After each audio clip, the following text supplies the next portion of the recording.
ये किधर की है। पूछना चाहते हैं, एक गाने के लिरिक्स हैं, तू ही मेरा सारा जहां है, तू ही मेरे रब की तरह है। क्या ये गाना, इसका जो दूसरा मिसरा है, ये कुफरिया है या नहीं? और इसके गाने वाला आतिफ असलम पाकिस्तान का एक सिंगर है, इन्होंने लिखा कि उसके ऊपर हुक्म कुफ्र होगा इस गाना गाने की बिना पर या नहीं।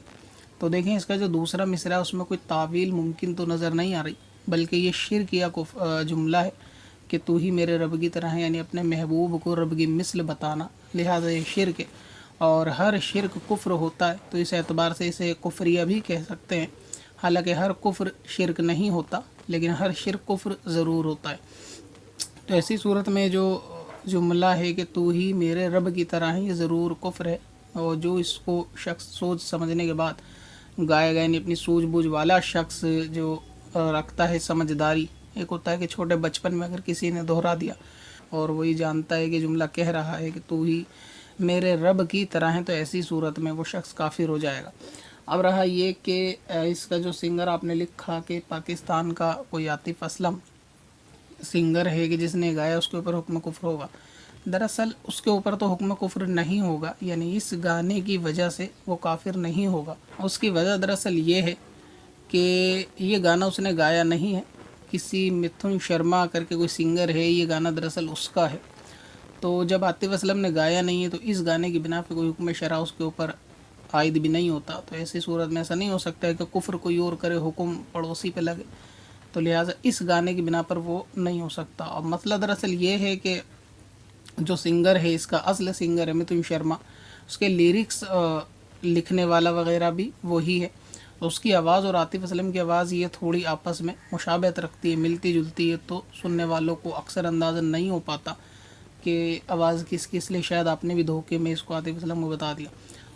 इस वजह से मैं यूँ नहीं कह रहा कि काफिर इसलिए नहीं होगा कि उसने कोई कुफरे नहीं गाया होगा, आगे पीछे उसने आतिफ असलम ने कोई और गाया हो तो मुझे उसके बारे में मालूम नहीं।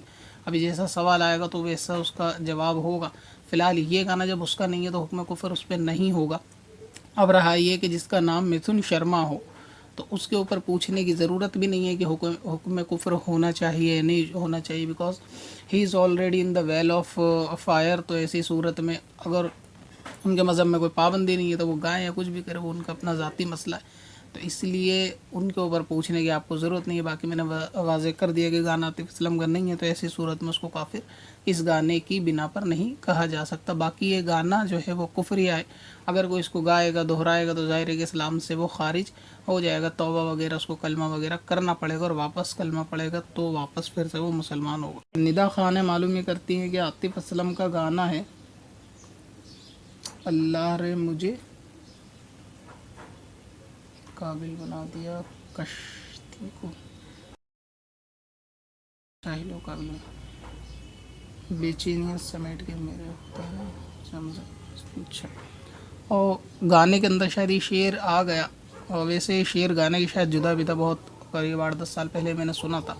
कुछ ऐसा शेर था ये कि इसमें बेचैनियाँ लिखा है, बेचैनियाँ समेट कर सारे जहान की जब कुछ न बन सका तो मेरा दिल बना दिया, कुछ ऐसा अशआर है। जब पूछना चाहती हैं आतिफ असलम के गाने के अंदर गाया गया है, तो इसके सुनने वाले, गाने वाले, पढ़ने वाले, अपलोड करने वाले तमाम लोगों के ऊपर उन्होंने हुक्म शरा मालूम किया है। दरअसल ये जो यानी जो शेर है ये कुफरिया है। कुछ इस तरह का पहले शेर हुआ करता था ये कि सारे जहाँ का दर्द खुदा ने समेट कर जब कुछ न बन सका तो मेरा दिल बना दिया। तो शेर ये कुफरिया ही है। अब जाहिर है कि अगर बिल्कुल वाज़े तौर से इसके अंदर अल्लाह तबारक व तआला की यानी कुदरत के अंदर नाकिस होने का ये ऐलान है कि अल्लाह तबारक व तआला से जब सारे जहाँ के दर्द का कुछ ना बना तब अल्लाह ताला ने मेरा दिल बना दिया माअज़ल्लाह, तो ये जुमला जो है वो कुफरिया है। अब जाहिर है कि अगर कुफरिया है तो अब गाने वाला भी ये काफिर होगा, यानी जिसने गाना गाया वो दार इस्लाम से खारिज होगा, उस पर तौबा फ़र्ज़ होगी। अगर निकाह था तो फिर से निकाह करना होगा।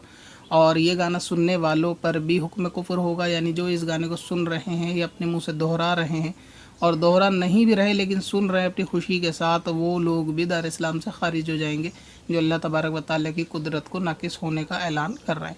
और मसला ये है कि अब ये कि गाने वाला जाहिर सी बात है, इन्होंने आपने लिखा आतिफ असलम में, तो ये भी दायरे इस्लाम से खारिज ही होगा, यानी ये भी इस गाने की बिना पर काफिर हो जाएगा।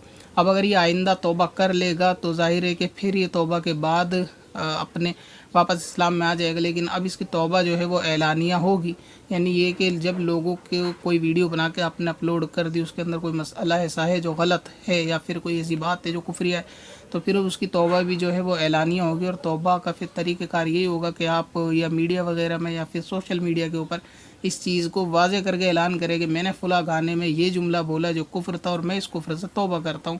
बिलफ़र्ज़ अगर ऐसा नहीं है, यानी ये कि कुफ्रिया गाने के बाद ये बंदा अगर तौबा नहीं करता, तो फिर ये कि इसकी नमाज जनाजा पढ़ना और पढ़ाना दोनों सूरतों में जायज़ नहीं है। यहाँ तक कि मुसलमानों के कब्रिस्तान में भी इसको दफनाने की इजाज़त नहीं है।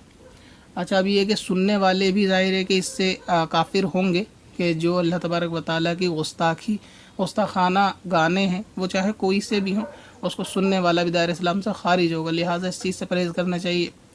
और अब सूरत हाल दरअसल ऐसी है कि एंड्रॉयड फ़ोन सबके पास है, तो उसमें सिवाय गाने बाजों के कुछ नहीं होता। तो ये सरपरस्तों की ज़िम्मेदारी है कि जिन्होंने एक तो एंड्रॉयड फ़ोन दिला रखा है उनको, कि जिनकी ज़रूरत नहीं है, घर में लड़का हो या लड़की जिसकी ज़रूरत नहीं है उसके हाथ में एंड्रॉयड होना नहीं चाहिए। और अगर ज़रूरत है तो फिर लड़की हो या लड़का, शरई ज़रूरत है तो फिर रखने में हरज नहीं, लेकिन उसमें भी एहतियात और रखनी चाहिए हमेशा। ये कि चेक करना चाहिए कि उसमें किस किस्म के गाने हैं या नहीं हैं, और तमाम गानों को डिलीट करना चाहिए। ये ज़िम्मेदारी सरपरस्तों की है। वरना होता यही है कि बच्चे इस किस्म के टिकटॉक वगैरह पे गाने सुन के कुफरिया इस्लाम से भी जाते हैं, इनको खुद मालूम नहीं होता, जहनों में बस जाते हैं, फिर ये बड़े होकर भी इसको रिपीट करते हैं और आगे चल के यही दिल के अंदर निफाक भी पैदा करता है गाने बाजे। तो धीरे धीरे बंदे को मुनाफिक भी बनाते हैं। आज गाने सुनने की ही दरअसल ये सारी बदबख्तों की बरकतें हैं कि गाने सुनने की वजह से आई शरीयत की मुखालिफत आगे चल के करते हैं। उनको शरीयत बोझ मालूम लगने लगती है, शरीयत के अहकाम बोझ मालूम लगने लगते हैं। और कुछ हो याद ना हो, अक्सर कुरान पाक की सूरत भी, नमाज की सूरतें भी याद नहीं होंगी, मगर ये कि गाने वगैरह याद होंगे, सहाबा के नाम याद नहीं होंगे, सिंगर के नाम याद होंगे। तो ये ज़िम्मेदारी वालिदैन की, बड़ों की और सरपरस्त जो होते हैं उनकी है कि अपने छोटों के फ़ोन के अंदर इस चीज़ की तहकीक करें कि कम से कम ईमान से जाने वाली कोई ऐसी चीज़ उसमें कुफरिया शिरकिया तो नहीं है कि जिससे ईमान का ख़तरा हो कि आगे चल के वो दायरे इस्लाम से खारिज हो।